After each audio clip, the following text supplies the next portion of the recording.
everybody, how you doing? My name's Dave, and if you've got a synthesizer on the table, you can call me Daveypoo, the mobile music minstrel. How you doing? Alright, that's right. Today you're only seeing my hands, because today I'm doing my video about the Behringer Model D. I bought this last year sometime, so I've had it for quite a while, and I haven't seen anybody really do a video on the D and using it with the iPad specifically. So we're going to talk a little bit about the D, and then we're going to go in and use it with the iPad and do some fun stuff. So let's talk about the good and the bad with the Model D. Frankly, I think this thing is brilliant. I can't believe that you can get essentially a mini Moog for $300. It's ridiculous. My big problem with it is that my volume knob comes off. I've only had it for about a year. I mean, you know, that's not that big a deal. I can live with it. It's not a deal breaker. Kind of frustrating, but otherwise I've not had any problems with it. The thing feels real solid. The knobs feel real solid. The pots, specifically as far as how they turn, feel really solid, and it just sounds amazing. I've got a very simple setup here. It's the most basic of sounds. I've just got a sine wave going. I have my Arturia Minilab Mark I hooked up through a MIDI USB host. What this does is it converts a USB MIDI out to a DIN MIDI. Actually, it's running into my Behringer UMC 404 HD, which you can't see, and then running back into the Model D here, so that this can get controlled by the Arturia Minilab. And then on the iPad, I've got apeMatrix fired up, and you'll see here I've got only input 1 selected. This is a monophonic synth, so it only has a mono sound. You can only get one output, so I have that running and going out so that we're hearing it in stereo. I like this thing. It can make all of the standard Moog sounds, mini Moog sounds, and it sounds like a mini Moog for $300. It's really ridiculous. Let's dial in something really standard here. So I'm going to go with my usual bass patch. I'm going to go 16, 16. We're going to go with the sine wave, or a sawtooth wave, and a square wave. We'll drop this down to 32. We'll give it a sine wave to make it nice and beefy. We'll turn these two on. Let's turn this down a little bit. Oh, that's not in tune, so let's do this first.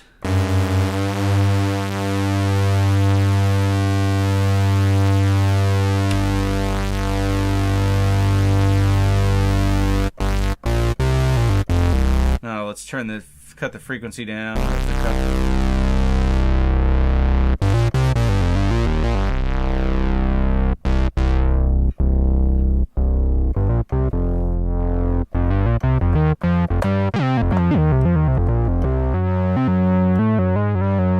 The Minilab, I get hung notes with the Minilab Mark I all the time. I like this keyboard. It looks pretty. I like the MIDI keys, and I like the feel of it, but I get hung notes, and I don't on any of the other keyboards. But for the video, it's good because it's not as flappy sounding as my iRig Keys 37 Pro. That's really flappy, the keyboard, so it makes a lot of noise. So this is better for the video, and this is smaller. Yeah, I mean, it does all the big... You see, or there you go. There's another hung note. So it does all the really big Moogie stuff really well. If I put the glide on a little bit. Oh,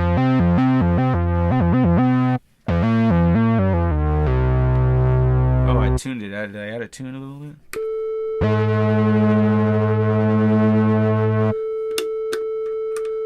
Let's turn all this up.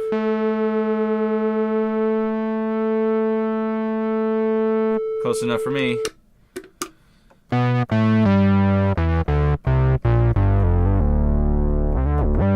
This thing sounds like a Moog. It sounds fantastic. Through speakers, it sounds amazing. So I really like it, but so what else can we do with this here? It makes the typical Moog sounds. Well, what's cool about it, that Behringer added all of these patch points, right? It comes with a couple of patch cables, so you can do some wacky stuff. Let's take the LFO out just for a hot second, and we'll throw it into the filter gate, or filter cutoff.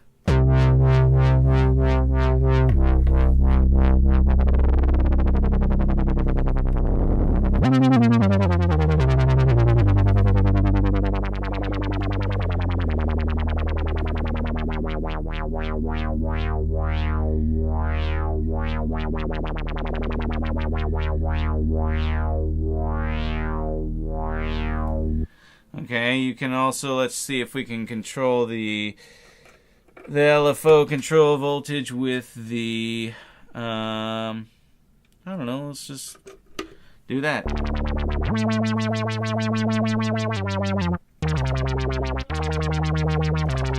So yeah, it slows down as the filter opens.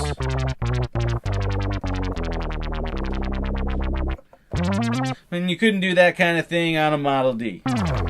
So, you know, it gets wacky really fast. That's not going to be the point of this video, though. So let's undo those. It's got some cool other features to it. You know, you can make the filter not just a low-pass filter, but you can make it a high-pass filter. It's got this filter decay and loudness decay. You know, on an original Mini Moog, it only had attack, decay, and sustain. It didn't actually have a release. And these basically turn the decay knob into a release knob also. So it gives you that functionality a little bit. But this thing is great.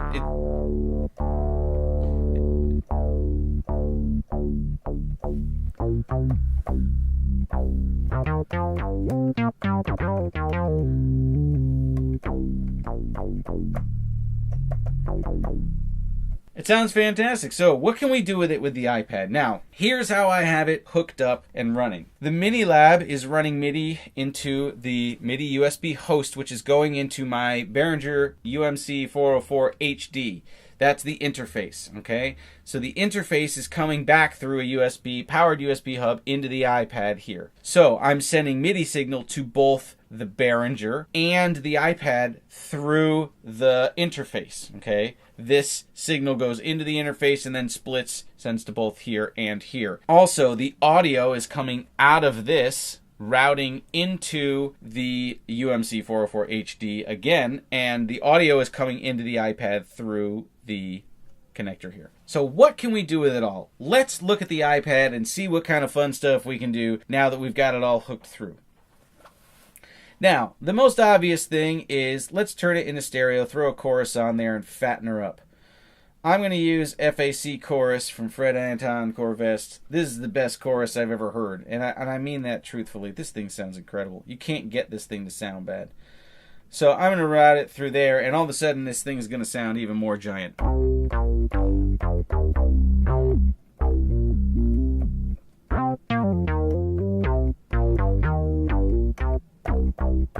Okay, alright, but that's the obvious trick. Okay, everybody's done that a million times. What else can we do? Let's do something a little more nutty. Let's go through Tornado, because Tornado is big, stupid fun. And here, Daveypoo likes big, stupid fun. So, we got this going through that. Let's set the dictator going. No, let's just do this.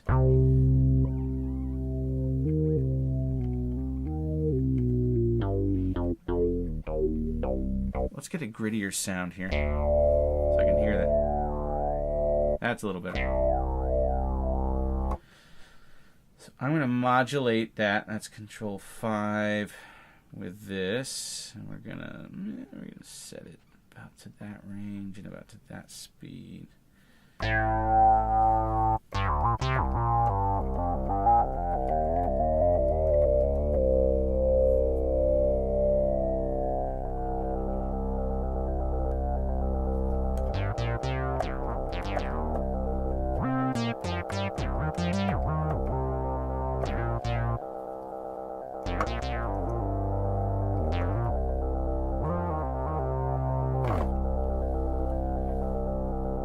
Alright, I love Tornado. Let's get a sequence going and sequence that. So here, when we're in apeMatrix and we have external audio coming in, you have to manage the external audio from here. On this matrix, I'm only taking just one input. I can actually move to a different matrix and I can take a separate audio in if I want to. I can do two and I can have whatever else is coming into my interface route through here. But for the purposes of this,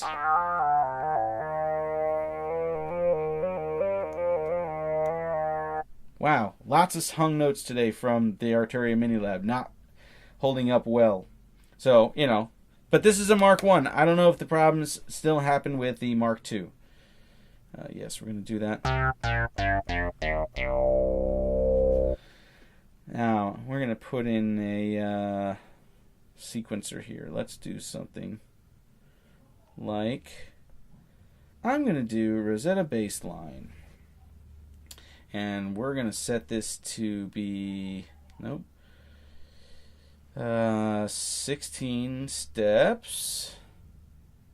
Yeah, and we're going to randomize it on a, I said in another video that I really like the Dorian scale. So we're going to try that. Let's see what that sounds like. And we're going to send this now. These are our MIDI ins and outs. So if I wanted to control something with MIDI, I have to click on the input and I pick my inputs here and my outputs are here. Okay, so I'm going to go out to the UMC 404 HD and I'm going to send this out.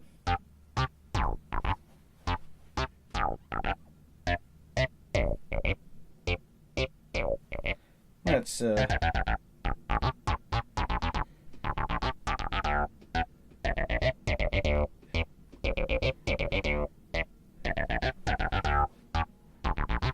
not where I hear the one though.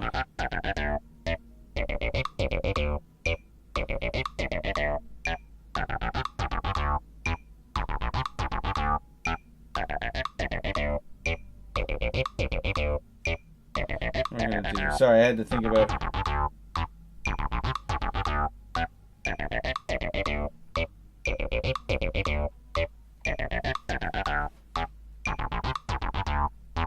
Alright, so now we've got a sequencer sequencing and going out to the Behringer Model D. I'm going to do one last thing here just to give this a nice fat sound. We're going to send this through here as well. And I got a huge sound. Let's throw an instance of Ruse Maker in here. And we'll do a Rosetta XOX to give a beat. Oops, wrong button. I'm going to go here. I'm going to turn this on.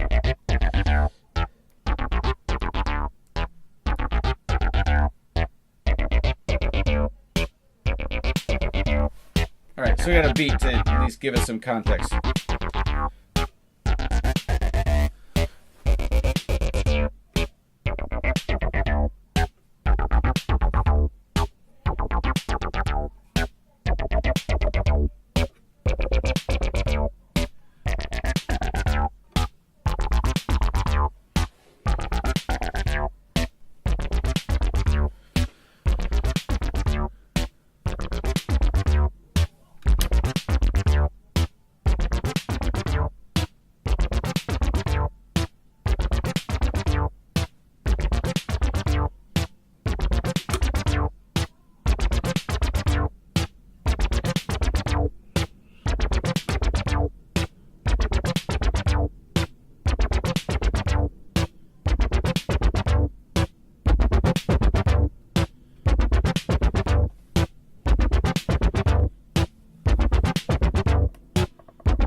So then after a while it just becomes like any other audio source that you're just rounding around in here, right?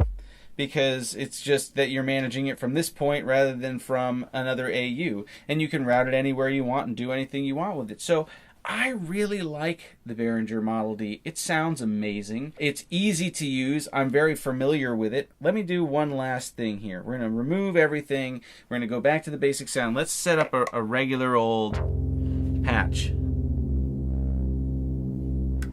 Hey, what the heck? Where'd the synthesizer go? What's this dude's face doing on the video? Well, you know, I had a technical error and I lost the end of the video. So I wasn't able to do the comparison that I wanted to do between the Moog Model D app and the Behringer Model D itself. I think they sound amazingly similar, but I had this whole thing recorded and I lost the video. So I'm sorry about that. I'll have to do a part 2 where I follow up and do that comparison. But thank you guys so much for watching. I hope you liked the video. If you liked it, give me a thumbs up. If you subscribe to the channel, you'll get notified about when things go on if you click that little bell. And please go to my Patreon page, and hey, I'd like you to pay me money, because man, I can make better videos that way. And please go support me on Facebook, and go see me on Twitter, and all the other YouTube and internet things, and you know what I'm talking about. Come on, you guys do this with every other channel. I don't need to pander to you, so thanks for watching, thanks for subscribing to the channel, and I will see you guys